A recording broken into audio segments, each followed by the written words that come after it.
Hello, hi, welcome. Come on through. Your evacuation train is nearly ready to board. Here's your ticket. Be safe. Have a good journey. Good afternoon. Nice to welcome you. Have you all got your evacuation badges on? Come on then. Get on this train. Let's just check that we're all ready to take off. Okay, here we go. Here we go.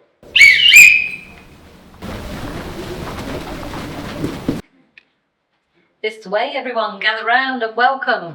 4 children, Peter, Susan, Edmund and Lucy Pemberton, were evacuated to a large house in the countryside. This house was owned by a professor. You are about to enter his house and follow in the children's footsteps into the wonderful world of Narnia. Narnia is currently trapped in the midst of a continuous and cruel winter, but they say that Aslan, the great king, is on the move and will make all things right. Through that door is the professor's study. He likes quiet in the study, for that is where he reads his books. You may meet him or his housekeeper, Mrs. Macready, who will be busy cleaning the study. This way.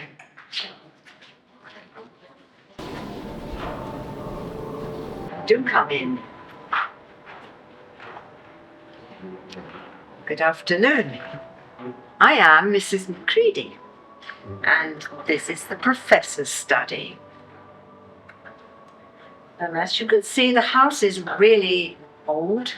It's quite famous. It even gets a mention in guidebooks. Now, the professor is always happy to allow people to move around and see his house and explore.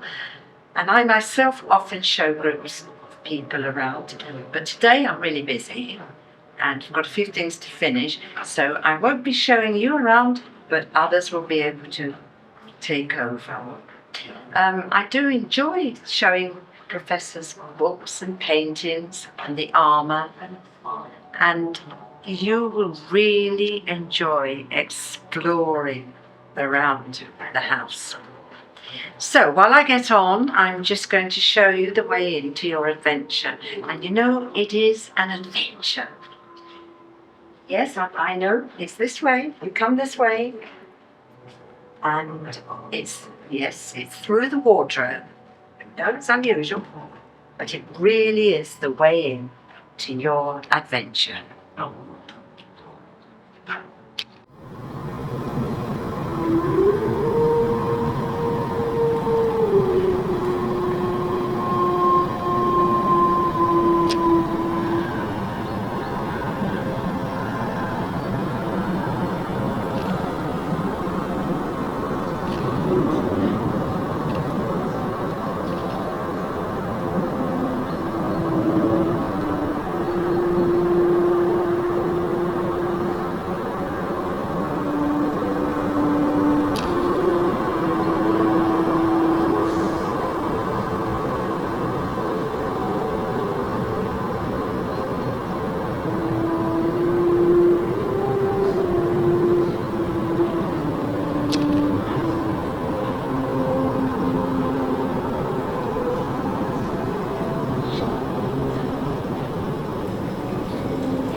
You startled me. I thought you were the White Witch. Come close, but be very quiet. Even the trees have ears. Follow me to my house, this way.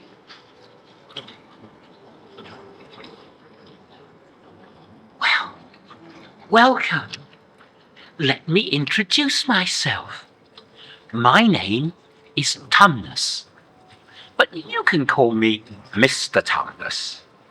And you're just in time for tea. That's better.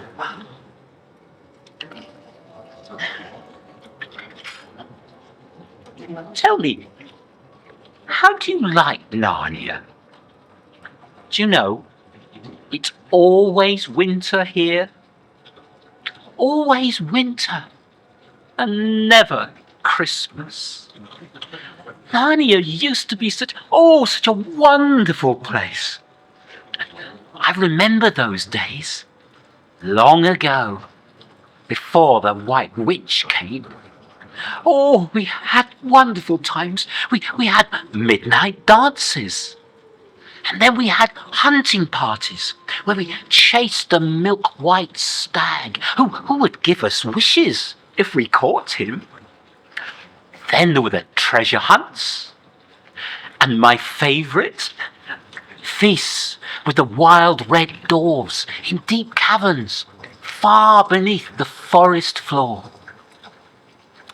Oh, and then in the summer, when the woods were all green, old Silenus would come and visit us on his fat little old donkey, and oh, such a jolly time we had. Such a jolly time. Sadly, those days are all gone. The White Witch came and took over Narnia, calling herself the Queen of Narnia. And she uses her power in a bad way. Whereas Aslan, now Aslan is good. And guess what? They say that Aslan is on the move. Aslan is the real King of Narnia. And he's very, very good. But he's not often here. So the White Witch has seized the kingdom for herself. And she has all Narnia under her thumb. And it's because of her that it's always winter. Tell me something. Are you human? Oh dear. Oh dear, oh dear. I just remembered. The White Witch has issued an order that if we ever see a son of Adam or a daughter of Eve in the wood, I have to tell her. I don't want to, but if I don't tell her, she's sure to find out. And if she's really especially angry, she'll turn me to stone and I shall become a statue in her horrible house.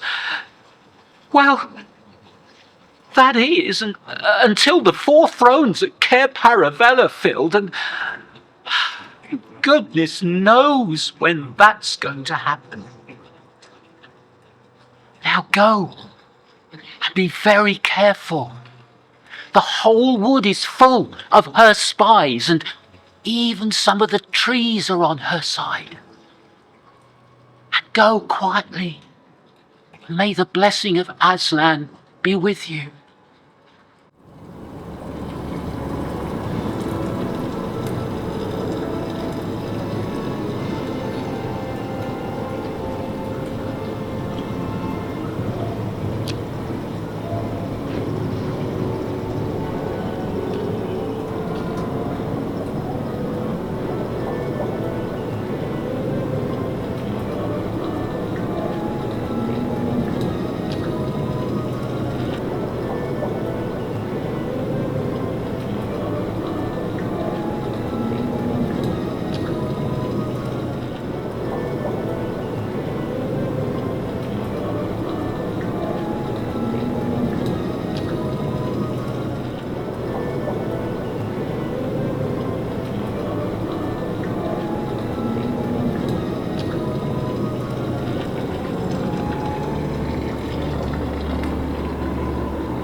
So you've come at last. Oh, to think that I should live to see this day. Welcome to my home, sons of Adam and daughters of Eve. I'm Mrs. Beaver. Oh, Mr. Beaver will be that sorry he's missed you. He's gone fishing. My dears, I have some bad news for you. A bird told me that Mr. Tumnus has been taken away to her house. There's not many that get taken there that ever come out again. She turns them into stone statues, and there's nothing you can do about it. But there is good news. They say Aslan is on the move. He has come back. Aslan is the king. He is the lord of the whole wood. It is he, not you or I, that could save Mr. Tumnus. He will put all things to right, as it says in my book, The Sayings of Narnia. Wrong will be right when Aslan comes in sight. At the sound of his roar, sorrows will be no more. When he bares his teeth, winter meets its death, and when he shakes his mane, we shall have spring again. You'll understand when you see him. You are to meet him at his camp. My dears, the quickest way that you can help Mr. Tumnus is to go and find Aslan. Once he is with us, we can begin doing things. There is a prophecy concerning Cair Paravel. That's a castle on the sea coast down by the mouth of the river. And you are needed to fulfill that prophecy. At Cair Paravel there are 4 thrones. And the saying is that when 2 sons of Adam and 2 daughters of Eve sit upon those thrones, it will be the end not only of the White Witch's reign, but of her life.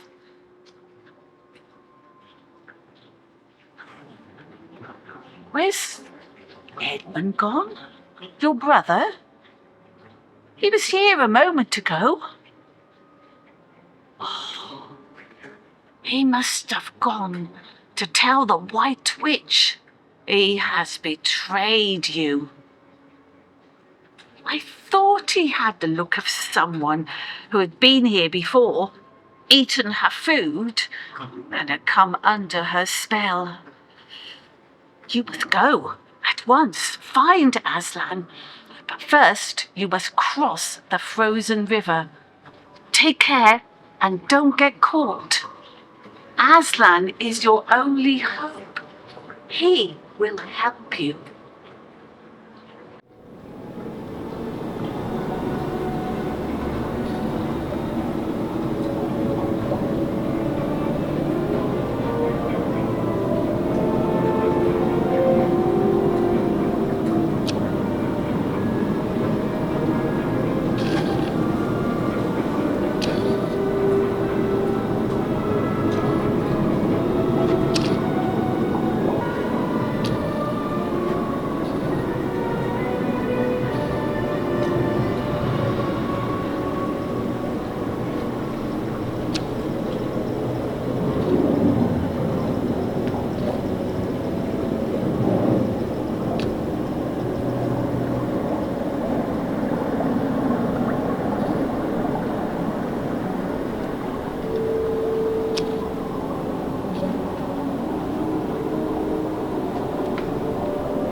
Welcome, sons of Adam.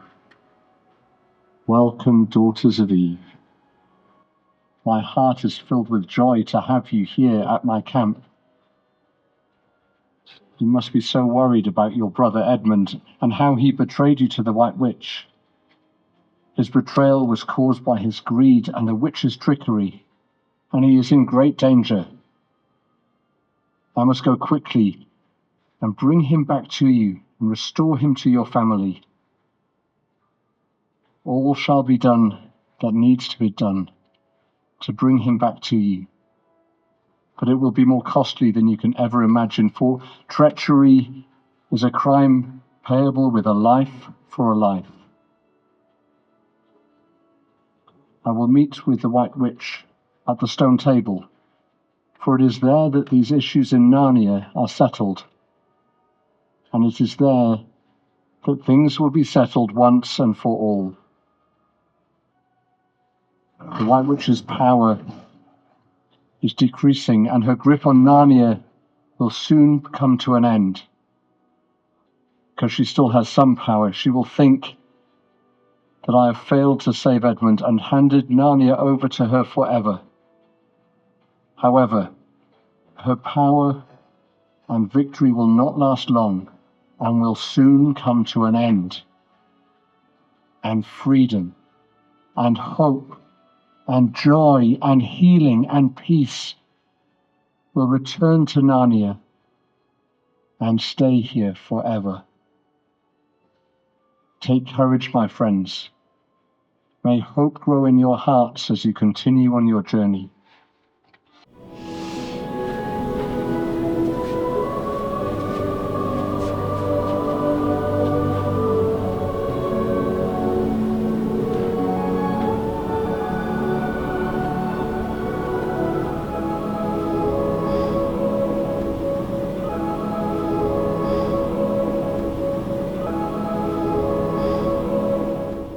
Welcome, adventurers through Narnia.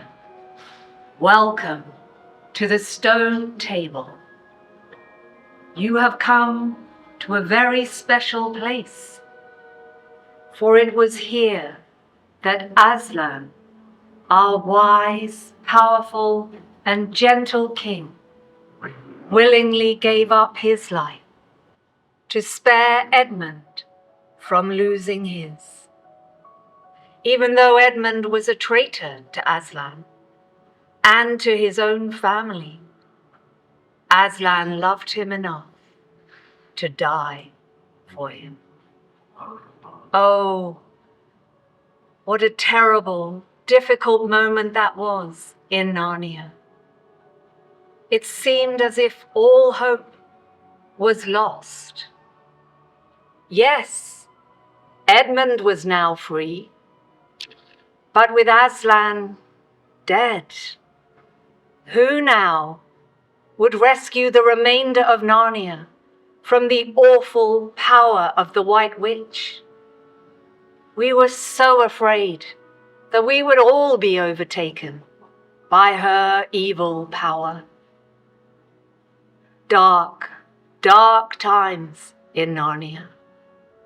Aslan, our innocent king, laying down his life so the guilty could go free. Who ever heard of a love like this? But then, the following morning, the most amazing, the most exciting and remarkable thing happened. Do you know what happened? Aslan came back to life. He was dead, but now he is alive, and everything is different now. The stone table, all the old ways of Narnia, cracked in two. The old things finished and gone. And then there was the roar. Oh, and what a roar that was! It echoed for miles and miles across the whole of Narnia. Aslan was proclaiming, I was dead, but now I'm alive, and everything is new. I know, you might think I'm making all of this up, but I am not. It's true, it's really true. Aslan is alive. I have seen him. More than that, I have seen him breathe on those poor stone statues, those Narnians trapped in stone. And as he breathed over them, oh, do you know what happened?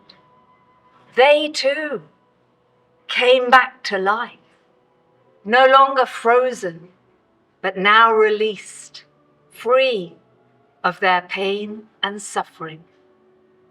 Aslan really is making everything new. And now he has prepared a very special ceremony over in the throne room at Cair Paravel. If you would like to see it, please come with me.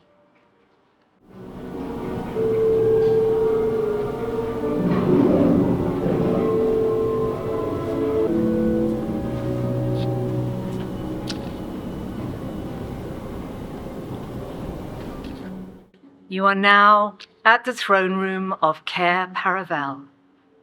It was here that Peter, Susan, Edmund, and Lucy were all crowned kings and queens of Narnia.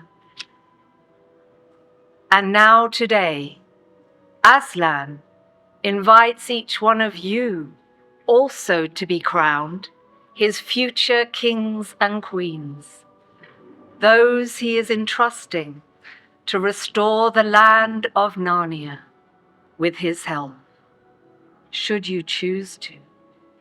But first, there is a promise to make.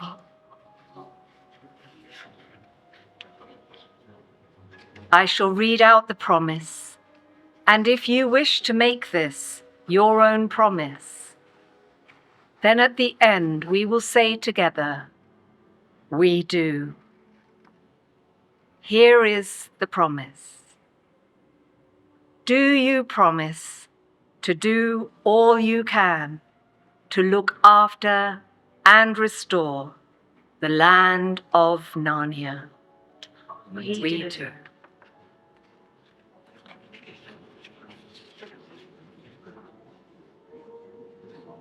So now, on Aslan's behalf, we invite you to come forward and take your place on one of the thrones. Please come forward.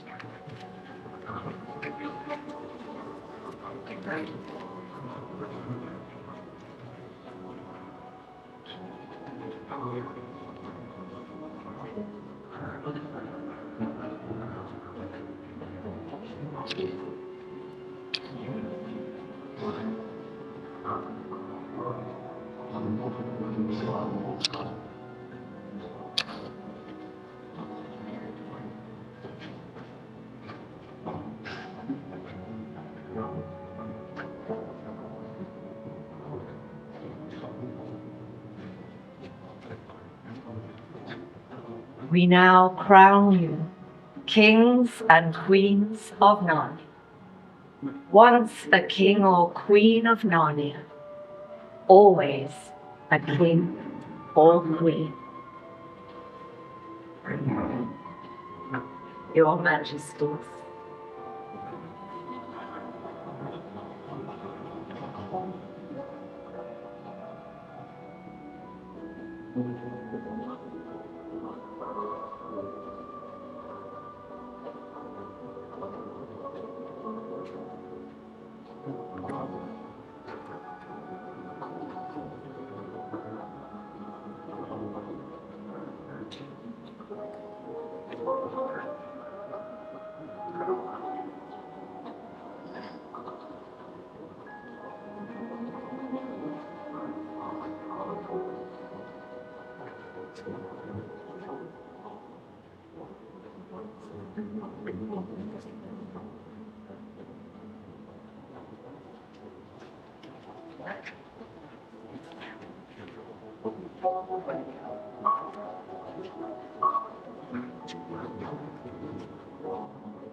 Dear kings and queens of Narnia, your time here with us is at an end, and you must soon rejoin your world.